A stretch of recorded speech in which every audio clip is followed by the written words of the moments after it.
Okay, hello, it's 11:30 p.m., April 17th, 2020. Welcome to the weather update. And not a very nice day out there. Clouds rolled in and it was nasty, and the showers are rolled in, and now we're dealing with showers. And upstate, it looks like they might be getting some snow. That's right, some places are getting some snow, believe it or not. Not that far away from where we're at. You can see this is the system right here that is coming through. But we're dealing with the rain right now, so look at the more local radar. Whoops, that's not the one I want. All right, I wanted to close this one. But we're looking at the radar, and you see we got some light rain across the area. Like I said, not a very nice night out at all. Looking at some of the temperatures across the area, we are in the mid 40s. It's kind of a cool, raw day. We'll look at some of the conditions at Farmingdale. 45, light rain. And it was only, I think, barely touched 50 around noon, and then the temperatures dropped, and the clouds rolled in really quick. And the rain started really late in the afternoon, around 5, 6 o'clock. We had rain starting across the area. It's really not a very nice day. No, I did not go out. I can't when it's raining because just can't. So you can see here winter weather advisory and winter storm warnings upstate. So let's just take a look and see what they're going through upstate right now. So you have some winter storm warnings. Let's first look at Albany here. So they're 37. They're reporting light rain though, so not snow. They're saying they could be two. They're saying it's going to change to snow though, and then it's going to become heavy at times. So they could see 2 to 4 inches of snow, and then another 1 to 2 on top of that for Saturday. So wow. So it's going to be. Let's look at what's going on upstate. I don't know. It's like this. It's like everything's upside down. We're having March weather in April, and we had April weather in March. It's just everything's like flip-flopped, It's kind of weird, what can I say? It's kind of weird. So we got this chilly rain across the area for tonight. So let's look at the models, and we'll show you why we are in this pattern that we are in, and it's all because of the upper air pattern that we wanted all winter is now here in April. So let's go and look at that upper air pattern. And this is the 18Z Friday GFS. So you have this big trough in the east. You have that locking up around Greenland. That's keeping the trough in the east. And we continue to hold on to that trough next week. And it really doesn't really seem to want to go anywhere. We still have some troughiness in the east. No signs of really a flip in the pattern. So that means we're going to be below normal and we're going to be stormy. If we look at the temperature anomaly here, let's look at this here. You'll see that the below normal temperatures kind of hang on in the east here. We'll see a little bursts of warmth here and there, maybe a few more, but still remaining kind of below normal across the country. Yeah, that is the irony that the pattern we've been waiting for all winter is finally here in April. So, which doesn't really do us any good. Just brings us rainy days and chilly weather when you have to sit and eat outside because your restaurant, your fast food dining room is closed. There's the low, kind of pulls away for tomorrow, and then we have high pressure building in for Sunday, and then Monday. This storm looks like it's going to stay to the south. At least that's what the GFS says. So hopefully we can stay dry Monday. So that means 2 dry days. It looks like we have a cold front approaching Tuesday. That could trigger showers Tuesday afternoon, in the evening, and then another high builds in for Wednesday. Wednesday could be a nice day. We'll look at the sky forecast, and then more rain moves into the picture Thursday night into Friday, and then another system for the weekend. So and then another one, and then maybe we get another dry period here and there. But dry periods are not going to be that long. They're not going to last that long at all.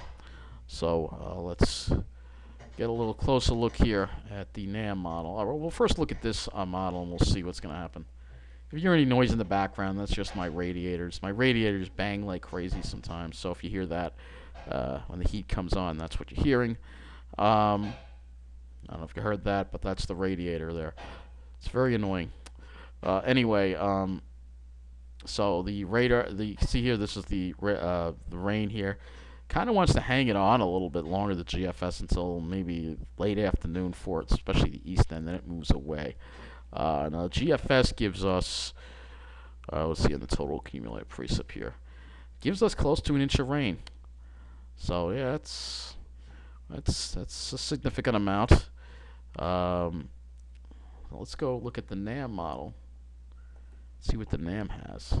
So the NAM's a little different. It has more of the rain to the north, more of the precipitation to the north, and a bit drier to the south. Long Island's kind of in the middle of it, and so we're closer to maybe a half inch on Long Island.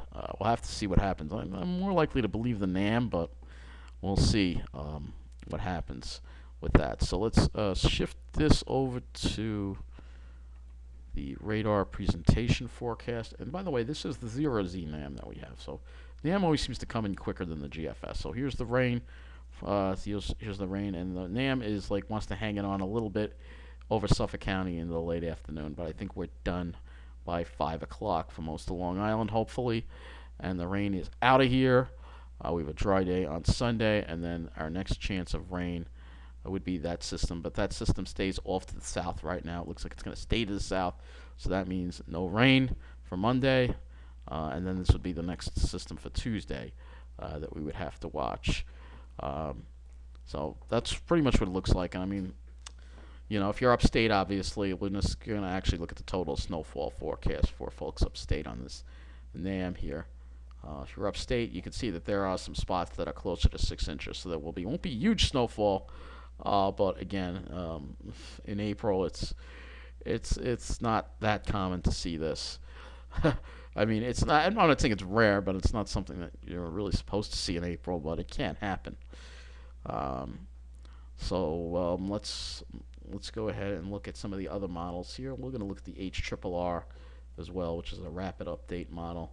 Similar, you can see like little clusters, probably in the mountains where it'll be higher upstate.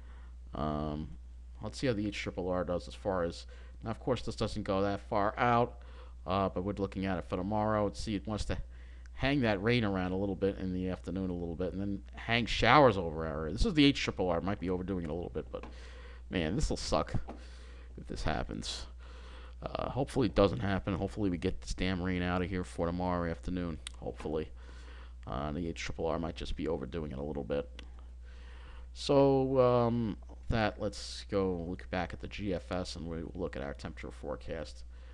We do have a little bit of the 0Z GFS, and so let's go ahead and look at that. It does get it out quick, so I think it'll be out of here by the afternoon. I really hope so, and there won't be any more rain to deal with. But looking at those isobars, they look they're not super tight, but there'll be enough of a breeze for sure. Let me move this back to the 18Z run so we can look at the temperature forecast for the next week or so. So tomorrow is going to be chilly. You can see that warm air. I might actually try to get in over Jersey, the southern part of Jersey. But other than that, it moves away. And then tomorrow, the GFS, it keeps us really cold. Only in the only around 40 degrees for Long Island. This is the GFS that might be underdoing it a little bit. I'll look at some of the other models as far as the temperature goes, but tomorrow will be below normal for sure. And then for Sunday, we warm up. Sunday we'll warm up to closer to average, which is 60 degrees. And then for Monday, we'll be in the mid 50s, so a little below normal. And then we see a little more of a warm up Tuesday ahead of that cold front, where the temperatures rise, and I'm wondering if that's going to be humid air too. So let me look at those dew points as well. No humidity. All right, so that's good. So we won't be dealing with any humidity that day. So Tuesday we got that ahead of the cold front, and then the cold front moves through, and we drop back again. Wednesday we are in the low 50s, and then we start warming up a little more on Thursday. Friday we start seeing a little more warmth come into the area. So the warmth that's trying to get into the area Saturday is some real heat over here. We don't want that. And yeah, we do start seeing some warmth by next weekend trying to make its way in. But yeah, we do see maybe some warm air trying to get in the picture as that trough relaxes next week. We'll have to see how accurate that actually is. We'll have to see. I'm not sure. So the other question is when we're going to see some clearer skies out here. So we will look at the GFS cloud cover forecast first. Tomorrow, a lot of clouds. Maybe by late in the afternoon, we'll see some sun try to pop up. Sunday should start off with a good amount of sun, but then these clouds roll in on us, and then we're dealing with that clouds probably from the system offshore on Monday, but no rain. Tuesday, we're dealing with some clouds probably again from that cold front, And then once that front moves through, it looks like Wednesday could be a nice clear day. But then we're dealing with more clouds on Thursday, Friday, and chances for showers with these systems around. Even though it will be milder, we're going to be having frontal systems and instability in the air. So this is way off now into May, so I'm not even going to go that far on the sky forecast. On the GFS, let's look at the NAM sky forecast and see how the NAM shows up here. So again, you see by tomorrow afternoon you'll see that the sun will try to come out. So this is 21Z, so that's roughly around 5 o'clock, I would say. 5 o'clock, yeah. So around 4 or 5 o'clock, you should start seeing the sun come out, and then we'll be done with the clouds and the rain. And then Sunday we should start off with sun, and then later in the afternoon we'll see some of these high clouds roll in on us. That's the NAM. So let's look at the windy.com model and see how the European model handles all of this stuff. So let's look at this. All right. We're going to look at the clouds first, and then we'll look at the wind. So, see, there's the clouds, the showers over us. It's 10 a.m. By 3 p.m., we're still, this model's, the Euro's a little slower getting rid of the clouds. So at 3 p.m., we're still dealing with clouds, perhaps a few showers. Then by 7 p.m., we're starting to get out of it. So 7 p.m., we're out of it. Sunday, we start off clear, and then the clouds roll in probably. Start rolling in. Actually, this is, like I said, this model's a little slower, so it keeps us clear until the afternoon at 3 p.m. So hopefully Sunday we'll see a good amount of sunshine. I'm not going to go any further than that on this. The other issue is the wind. Because those of us, the wind is an issue now. It's becoming annoying when you have to be outside. And it's been windy this month. I've noticed it's been quite windy. Quite a windy month. Windier than April is supposed to be. So tomorrow it looks like it has north winds sustained around 13 to 15, so it'll still be a little breezy out there. Yeah, it won't be terrible. It won't be terrible. It won't be as bad as today, but there will be some wind. How about Sunday? So nothing too bad. I mean, it'll be a little breeze. I do see some gusts up to 35 on this. That's from the sea breeze probably, because again, when we look at the temperature, you'll see we'll have a variation in temperature, which is going to drive that sea breeze inland. It could be in the 60s, whereas on the South Shore it'll probably be in the low 50s, so it'll drive the sea breeze. But for tomorrow, let's see what that has the temperatures for tomorrow at. Let's see if they're as low as the GFS. So yeah, tomorrow we're going to be having a hard time getting out of the 40s, I think. So tomorrow will be a little bit chilly, but hopefully at least the sun will come out, and that'll help things a little bit. Anyway, that is going to wrap up this weather update. Yes, normally I'd love the cold weather in the winter, and even now I would like it, but because of the regulations, because of the virus, it gets a little annoying when you I'm going to talk about how I'm coping with this whole thing on a video tomorrow, but that's going to wrap up this weather update. Take care. Thank you for watching.